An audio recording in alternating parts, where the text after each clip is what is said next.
Being an entrepreneur, a successful one, is betting against the odds. Here are some mind-blowing stats.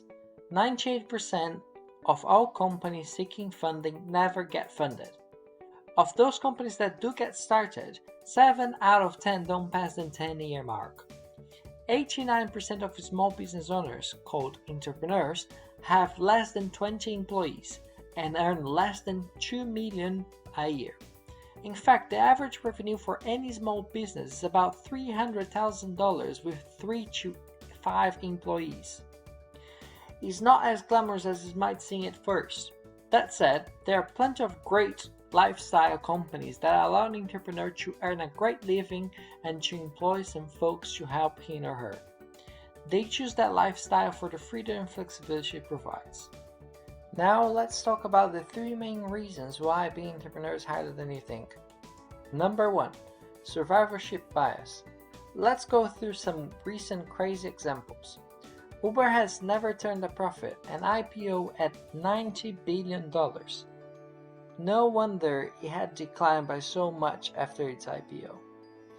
Even Airbnb is struggling to make a profit, but is still IPOing as we speak. WhatsApp was purchased for $19 billion. Slack became a billion-dollar company in less than 2 years.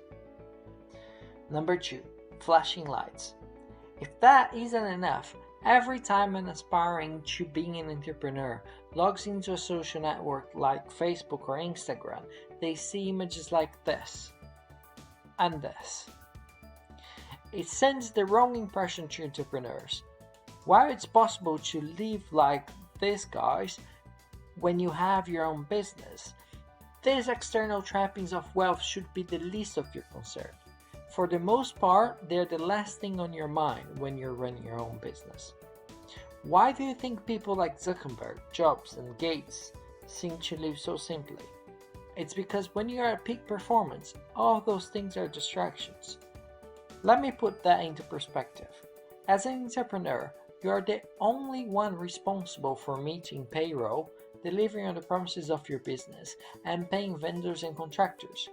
Your staff won't be on the hook if you don't deliver. Of course, you can shout at them, but it's your reputation on the line. You can't just quit and find another job, even if you could. Would you? When there is a fire, it's up to you to put it out. You're the fire department, the police force, and the National Guard.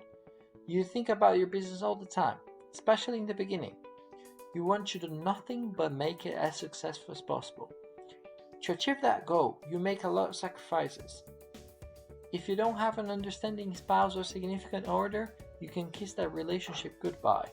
Even if you do have an understanding partner, they will feel the pressure and over time they may change. It takes a constant effort to keep your relationships strong. After a lot of hard work, missed personal events, and burned relationships, you may build $1 million business. That's a big maybe. $1 billion business is almost impossible. Almost. Number 3, more than likely you won't. That's okay though. You're young and you can try again, right? Eventually, you hit on $1 billion idea. The problem is, ideas aren't worth billions.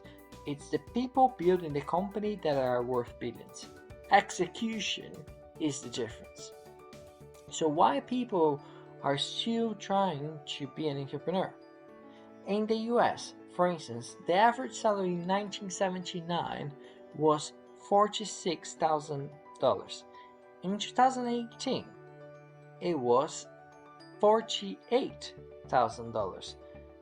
It's just a $2,000 increase in a 40-year period. It's sad, especially when you consider that the US economy more than tripled in size. The money flows to the company owners who are also conveniently paying fewer taxes than the employees.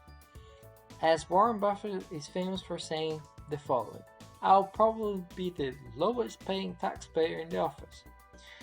So, is it worth the risk of being an entrepreneur? Only you can answer that question. Head over to my post on 12 facts I learned about billionaires to get more insights on the life of the successful.